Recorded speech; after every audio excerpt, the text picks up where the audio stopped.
এই বাংলাদেশের মানুষ রক্তচক্ষুকে ভয় করে না, বাংলাদেশের মানুষ অস্ত্রকে ভয় করে না, বাংলাদেশের মানুষ জুলুমকে ভয় করে না, বাংলাদেশের মানুষ কেসকে ভয় করে না, বাংলাদেশের মানুষ মরণকে ভয় করে না, তারা মরণকে বিচার করে।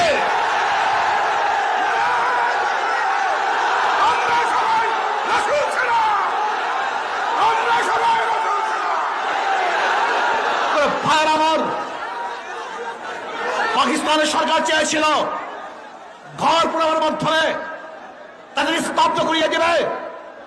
পাকিস্তান সরকার আইয়ুব খান চেয়েছিল, ইয়াহিয়া খান চেয়েছিল তাদের কণ্ঠকে রুদ্ধ করে দিবে, তাদের বাক শক্তি বন্ধ করে দিবে।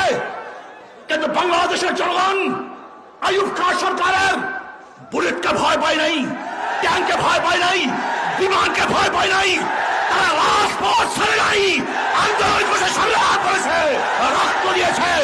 আমরা আন্দোলন করবো, সংগ্রাম করবো, রক্ত দেব, জালেম সরকারকে গদি থেকে আমাদের বাধ্য করবে ইনশাআল্লাহ।